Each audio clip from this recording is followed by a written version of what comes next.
د ملګرو ملتونو د سرمنشي مرستیال وایي دا ټولنه په نږدې راتلونکو ورځو کې د افغانستان د وضعیت په اړه د یوې نړیوالې غونډې د جوړولو تکل لري چې د طالبانو د رسمیت پیژندنې په تړاو به هم پکې خبرې وشي. امینه محمد ویلي په دې غونډه کې به د ملګرو ملتونو د سرمنشي په ګډون د بېلابېلو هیوادونو استازي برخه اخلي. میرمن محمد د امریکا په یو څیړنیز مرکز کې یوه غونډې ته په خبرو کې هیلهمندي ښودلې چې دا خبرې به پر شرطونو ولاړې اصولي رسمیت پیژندنې پر لور لومړنیو ګامونو ته لار پرانیزي. خو ټینګار یې دا ده چې نه پوهېږي دا کار به اوسني وضعیت ته په کتو شونی وي که نه. دا څرګندونې په داسې وخت کې شوي چې په وروستیو کې د ملګرو ملتونو په ټولنه کې د افغان میرمنو په کار د بندیز له کبله د طالبانو حکومت او د دې ټولنې ترمنځ ترینګلتیا په ډېرېدو ده. د طالبانو د رژیم د رسمیت پیژندنې په اړه دا خبر لپاره یو کنفرانس رابللو په تړاو د ملګرو ملتونو د دغه لوړپوړي چارواکي څرګندونې داسې مهال مخې راځي چې ملګري ملتونه وایي که طالبان ښځو ته د کار اجازه ورنه کړي نو له افغانستانه د وتلو پرېکړې ته چمتو دي.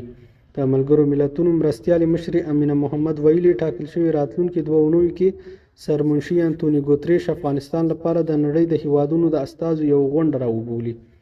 اغلې محمد چې د امریکا په برسټن انسټیټیوټ کې دا څرګندونې کولې ویلي د دغه غونډې جوړولو موخه یې د یو حل لارې موندل دي.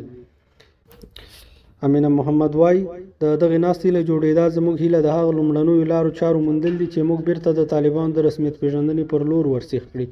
اصولي رسمیت پیژندنه یا په بله وینا شرطونه به ورسره تړلي وي. اغلې محمد دا هم زیاته کړه نه پوهېږي آیا دا به شوني وي او که نه، خو ټینګار یې دا و چې دغه بحث باید جوړ شي. امینه پر دې باور وه چې طالبان غواړي نړیوال رژیم یې په رسمیت وپیژني او دا د نړیوالو په لاس کې د دې په وینا د فشار یو وسیله ده. په همدې حال کې د ملګرو ملتونو د پراختیا ادارې مشر اچیم شتاینر د اسوسییټډ پریس خبري اژانس ته ویلي که ونه توانېږي طالبان دې ته وهڅوي چې د دغې ادارې په ځایي دفترونو کې افغان ښځو ته کار اجازه ورکړي نو چمتو دی چې راتلونکي مۍ میاشت کې د دغه هېواده د وتلو پرېکړه وکړي. دی وایي ملګري ملتونه هم دا اوس په افغانستان کې د خپل فعالیتونه ارزوي. دی زیاتوي دوی له طالبان سره په خبرو بوخت دي خو په وینا یې پر اصولي مسایلو به جوړجاړی نه کوي. د اسلامي امارت مرستیال ویاند بلال کریمي بیا د ملګرو ملتونو دغه څرګندونو ته په غبرګون کې ویلي د ښځو د کار مسله کورنۍ ده او باید د مرستې بهیر ورسره ونه تړل سي. د ملګرو ملتونو او نورو مرستندویانو فعالیتونو پر وړاندې خنډونه او موانع نشته.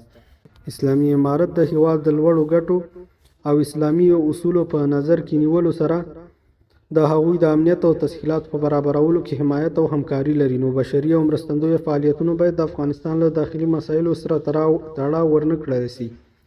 افغانستان کې د اقتصادي کړکېچ په تړاو یو وروستي رپورټ کې راغلی چې دغه هیواد مرستو ته اړتیا لري.